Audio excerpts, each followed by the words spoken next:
Hello, welcome back to the next video. So we are starting the next video about the topic the conversion of AC into the DC. Last lecture में हम लोगों ने बात की थी कि हम लोग नेक्स्ट लेक्चर लेके आएंगे या नेक्स्ट वीडियो लेके आएंगे जो कि AC को DC में कन्वर्ट करेगा। हमारे पास बहुत सारे इलेक्ट्रिकल अप्लाइंसेस हैं। पहला अप्लाइंसेस मैंने आपको पहले बताया था कि सबसे पहले हम लोग बात करेंगे किसके बारे में, ट्रांसफार्मर के बारे में। मेरे पास प्यारा सा एक नन्हा सा मुन्ना सा ट्रांसफार्मर है और आप लोगों को सभी को पता है कि ट्रांसफार्मर क्या काम करता है। ये ट्रांसफार्मर आपके पास दो टाइप के होंगे, जो कि आपके पास स्टेप अप स्टेप डाउन भी होंगे। और आपके पास जो मेन काम जो करता है ना भाई, ये हाई वोल्टेज को लो वोल्टेज या लो वोल्टेज को हाई वोल्टेज में कन्वर्ट करता है ना। और इसका प्रिंसिपल जो होगा वो म्यूचुअल इंडक्शन के ऊपर काम करता है। सिंपल सी बात है। ये सब चीज़ हम लोग थियोरेटिकल लेक्चर में पढ़ते हैं जो कि फिजिक्स क्लासेस में होती है। प्लीज़ ज्वाइन कीजिए, और अगर कॉन्सेप्ट क्लियर करना है तो ज्वाइन अस विद निशान सर फिजिक्स क्लासेस। और हाँ, बहुत ही अमेजिंग मेथड में आपको पढ़ाया जाएगा, और प्लस प्रैक्टिकली ऑब्जर्वेशन, जो कि हर कोई नहीं जानता है practical application about the electrical appliances.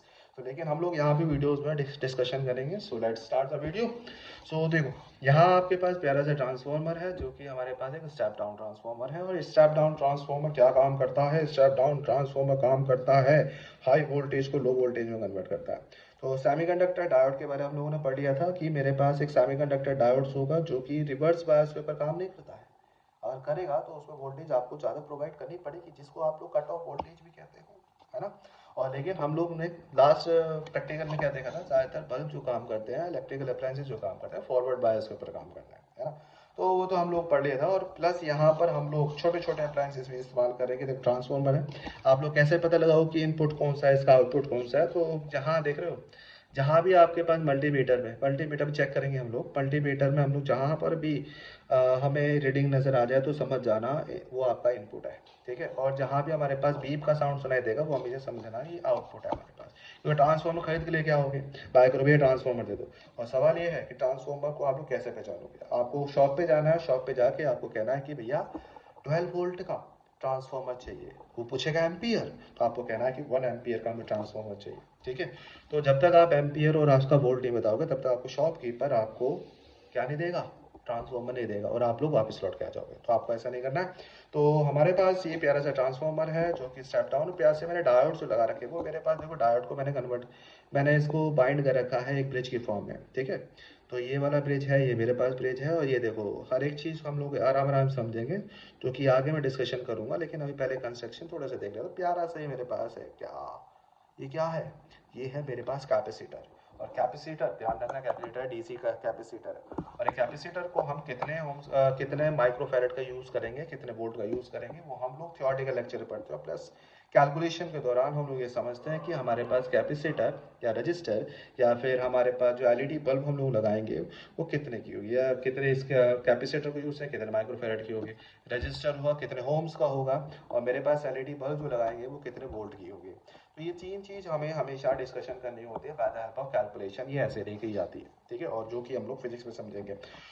चलिए स्टार्ट करते हैं। और वीडियो, ठीक है, तो बहुत लंबी हो जाएगी वीडियो, तो हमें शॉर्टकट में समझना है और हर चीज़ को करते रहेंगे, ठीक है। Let's start the video.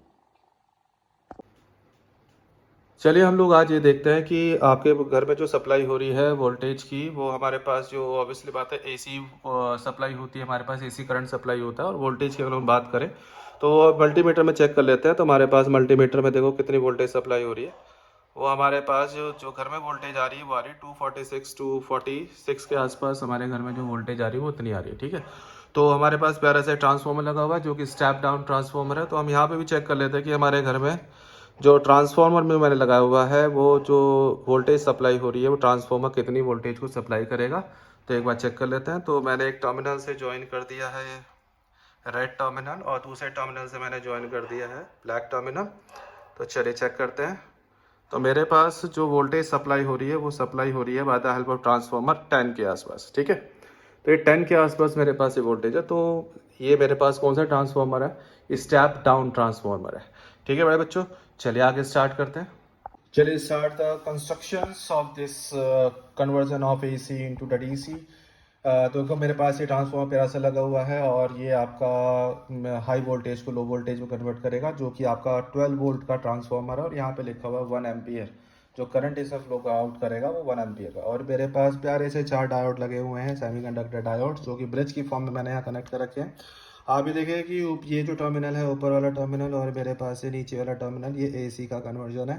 ठीक है, जो 12 वोल्ट के जो वोल्टेज जहाँ से सप्लाई होगी वो यहाँ पर होगी, एक ऊपर पॉजिटिव और मैंने मान लिया नीचे नेगेटिव।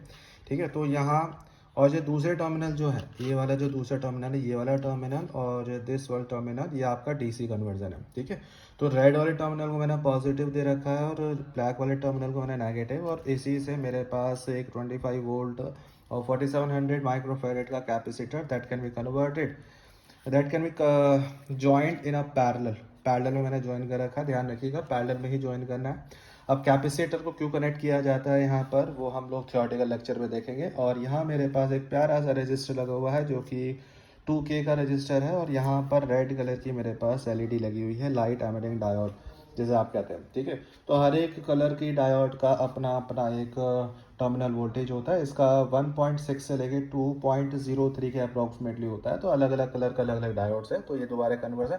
ठीक है, तो हम स्टार्ट करते हैं। So now we have to convert the AC into DC by the help of this construction method. तो लेट्स स्टार्ट। चलिए देखते रहिए, और मैं अब स्विच को ऑन करने जा रहा हूँ।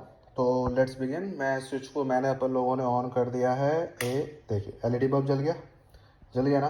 सो हमारे पास जो कंस्ट्रक्शन के दौरान पर हम लोगों ने एक कंस्ट्रक्शन की थी और ये हमने एक्सपेरिमेंट किया, वो सक्सेसफुल हुआ। एसी को हमने आसानी से डीसी में कन्वर्ट कर लिया है। अब मैं स्विच को ऑफ कर देता हूँ, और मैंने स्विच को ऑफ कर दिया है। तो स्विच को ऑफ करने के बाद भी एलईडी बल्ब देखो ग्लो कर रहा है। स्विच को ऑफ करने के बाद एलईडी बल्ब क्यों ग्लो कर रहा है, क्योंकि कैपेसिटर में भी चार्जेस स्टोर जो हैं, चार्ज जो स्टोर है वो अभी बाकी है। जब तक ये चार्ज पूरी तरीके से यहाँ से निकल नहीं जाते और ये इसको डिस्चार्ज नहीं करते, तब तक ये एलईडी बल्ब जलती रहेगी। ठीक है, तो हमारे पास तो आज हम लोगों ने क्या देखा, आज हम लोगों ने करा कन्वर्जन एसी को डीसी में कन्वर्ट करना by the help of using transformer, capacitor, resistor और प्लस एलईडी बल्ब। ठीक है, तो चलिए bye bye, good night, have a nice day.